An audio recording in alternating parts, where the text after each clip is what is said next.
दोस्तों, आप सभी लोगों का मेरे इस YouTube चैनल पर स्वागत है। आज के इस वीडियो के माध्यम से मैं आप लोगों को IPC का अध्याय 12 के बारे में बताऊंगा कि आपके एग्जाम में किस तरह से ऑब्जेक्टिव बनेंगे अध्याय 12 से। दोस्तों, अध्याय 12 IPC का बात करता है सिक्के और सरकारी स्टाम्पों के अपराधों के विषय में। इसमें धारा 230 से लेकर धारा 263A तक है। दोस्तों, आज के इस वीडियो के माध्यम से मैं उन्हीं धाराओं को आपको बताऊंगा जिनसे एग्जाम में OT बनते हैं और बन चुके हैं। इसलिए यह वीडियो काफ़ी महत्वपूर्ण है आप लोगों के लिए।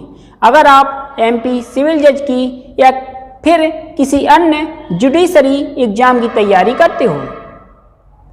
धारा 230 में बताया गया है सिक्के की परिभाषा को डिफाइन किया गया है कि सिक्का क्या है।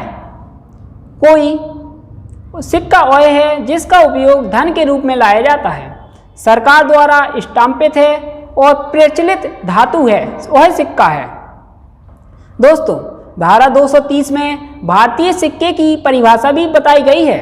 भारतीय सिक्का वह सिक्का होता है जिसका उपयोग धन के रूप में लाया जाता है और सरकार द्वारा स्टाम्पित होती है और प्रचलित धातु होती है।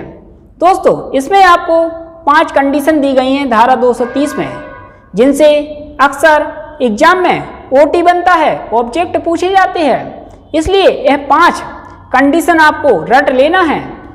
पहली कंडीशन है कि पदक, रुपया यानी कि पदक है जो वह सिक्के नहीं है, भारतीय सिक्का नहीं है। कौड़ियाँ होती हैं जो वह भारतीय सिक्का नहीं है।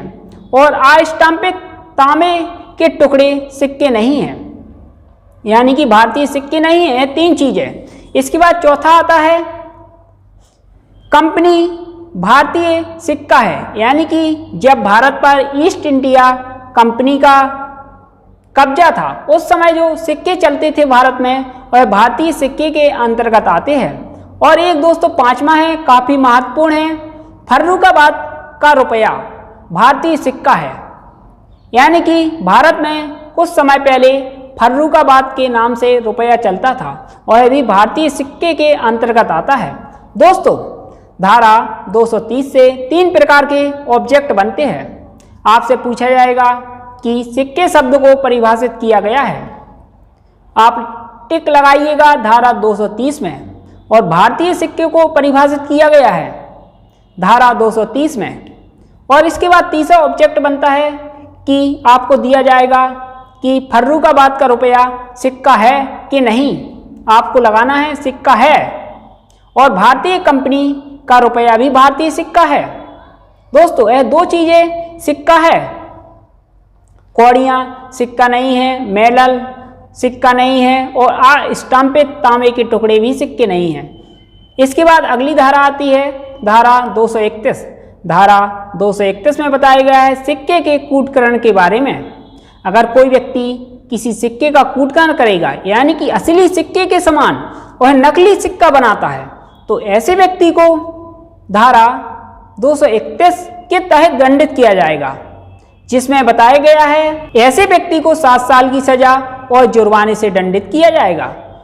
इसके बाद अगली धारा आती है धारा 232। धारा 232 में बताया गया है भारतीय सिक्के के कूटकरण के बारे में। अगर कोई व्यक्ति भारतीय सिक्के का कूटकरण करता है या भारतीय सिक्के के समान कोई नकली सिक्का बनाता है, तो ऐसे व्यक्ति को आजीवन कारावास से और 10 वर्ष तक के कारावास से और जुर्माने से दंडित किया जाएगा।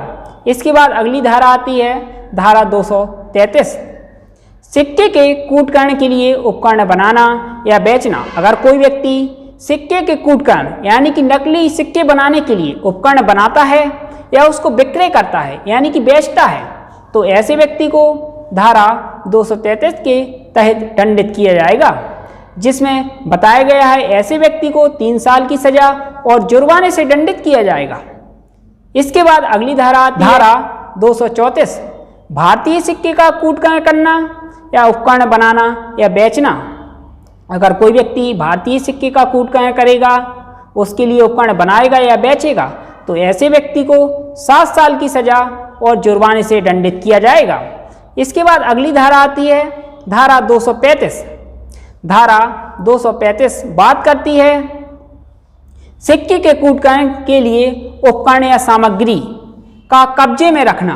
अगर कोई व्यक्ति सिक्के के कूटकरण के उपकरण या सामग्री के प्रयोजन से उसे कब्जे में रखता है तो ऐसे व्यक्ति को 3 साल की सजा और जुर्माने से दंडित किया जाएगा। अगर वह भारतीय सिक्के के कूटकरण या उपकरण या सामग्री बनाने के प्रयोजन से उसे कब्जे में, ऐसे व्यक्ति को 10 साल की सजा और जुर्माने से दंडित किया जाएगा ना। फिर इसके बाद दोस्तों सरकारी स्टाम्प से संबंधित धाराएं आती हैं।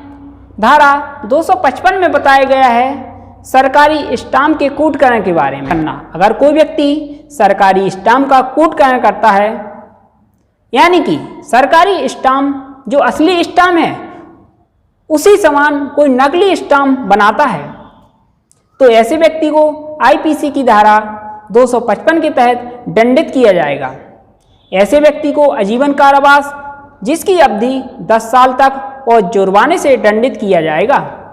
इसके बाद अगली धारा आती है धारा 256। सरकारी स्टाम्प के कूटकरण के लिए उपकरण या सामग्री को कब्जे में रखना।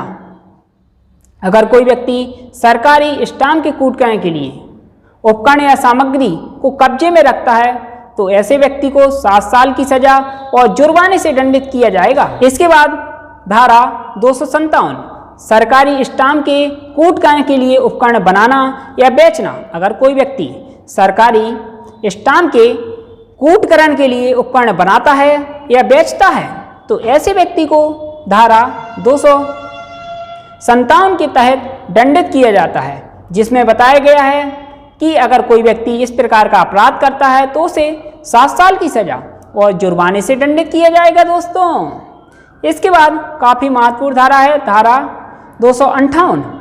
धारा 258 कहती है कि कूटकृत सरकारी स्टाम्प का विक्रय करना, यानी कि कूटकृत सरकारी स्टाम्प का विक्रय करना। वह व्यक्ति जानता है कि वह जिस स्टाम्प का सरकारी स्टाम्प का विक्रय कर रहा है वह कूट रचना द्वारा बनाया गया है, इस प्रकार का वह अपराध करता है तो ऐसे व्यक्ति को 7 साल की सजा और जुर्माने से दंडित किया जाएगा।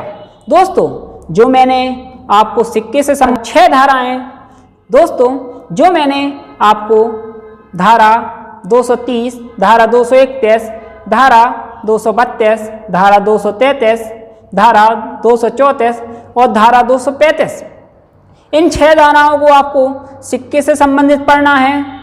और धारा 255, धारा 256, धारा 257 और धारा 258 और आपको दोस्तों 4 धाराएं स्टाम्प से संबंधित पढ़ना है। इन्हीं धाराओं में से दोस्तों एग्जाम में ओटी पूछा जाता है। कोई भी ऑब्जेक्ट इन धाराओं से बाहर नहीं जाएगा।